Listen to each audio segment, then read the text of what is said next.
Well, howdy there, Internet people. It's Bo again. So, today we're going to talk about polling and why polling of American citizens when it comes to foreign policy issues is irrelevant and it doesn't matter.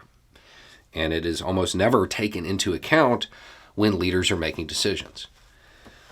Right now, you've probably seen all the headlines saying that most Americans feel like Biden isn't doing enough when it comes to Ukraine. He's being too soft on Russia, is how it's being framed.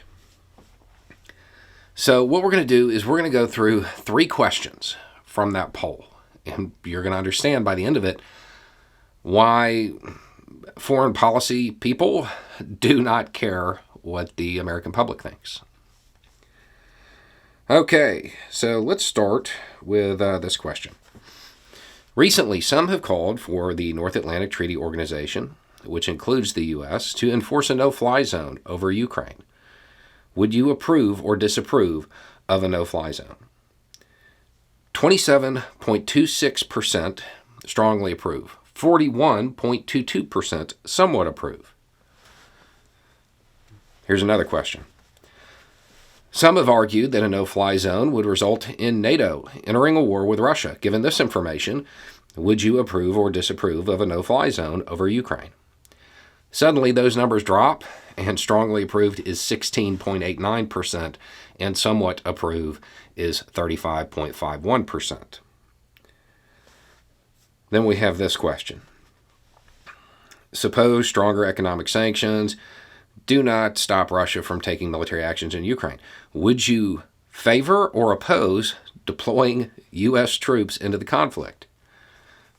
Drops again. Strongly is now 15%, and somewhat is 26.85 or something like that. That's the same question.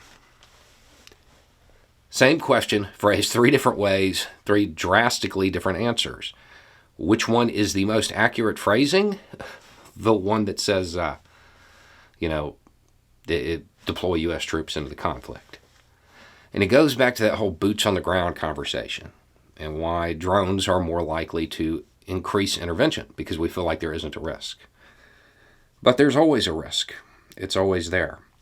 Now, as far as the way it's phrased and the headlines that are coming out, do you believe the U.S. has done too much, too little, or just enough to aid Ukraine?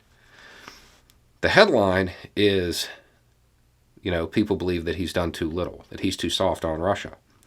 And yeah, too little is 41.17%. However, just enough is 45.54%. And too much is 13.28%.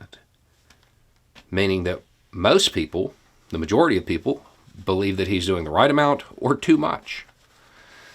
Doesn't match with the headlines. Now, the interesting thing about this, once again, is that these are all from the same poll.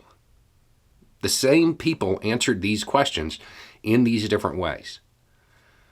This is why foreign policy people, foreign policy experts, do not care what the American public says, what the perception is. It's good to understand where the American people are sitting, but those who are making the decisions, they do not care what these polls say. It's one of those things where people discount less informed opinions. And that's what this is. When you have this massive shift, 3 questions that are really the same question, but they're phrased in different ways, and you get that wide of a response, it's safe to just discount that. This is kind of like medical experts not listening to the self-appointed medical experts on Facebook. It's the same thing. This is why education in the U.S. matters. This is why people really should understand this stuff. Because if people's opinions were more informed, those who are making the decisions would probably be more likely to listen to them. Another one right now that's going around is Biden is, he's saying one thing and then saying something else and then going back and forth, and we don't know what to think. Yeah, that's what he's supposed to do.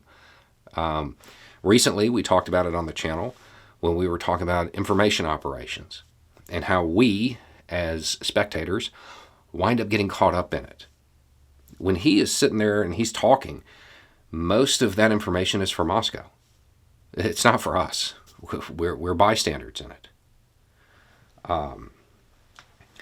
When we talk about intelligence, we say the key thing is intent. You're trying to figure out your opposition's intent. If you're confused, as the American public, you best believe that Moscow is. Biden's saying, oh, well, you'll find out when you're there. You're in Ukraine. Well, maybe we're going to give them this equipment. Maybe we're going to train them. Maybe we won't. We don't know. It keeps them off balance. Now, is this some grand plan by the Biden administration? Probably not. A lot of this is due to him not being a great speaker.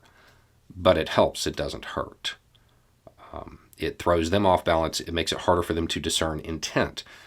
For those who think this is just me trying to, defend Biden, which isn't really something I do, but go back and look at my criticisms when it comes to Trump. One of the big things, as soon as the negotiations started in Afghanistan, it's like, this is over. They're going to wait. They're going to do nothing. They're going to chill out. And then the second we get ready to leave, they're going to take over the country, which is what happened. Because right from the beginning, Trump was like, we want to leave. We don't care. We just want it to stop. He gave them the intent. As soon as he did that, what happened during the withdrawal was inevitable. So while people may be criticizing it, doesn't mean it's not the right move. And when it comes to the polling, this is why it gets disregarded so often. So anyway, it's just a thought. Y'all have a good day.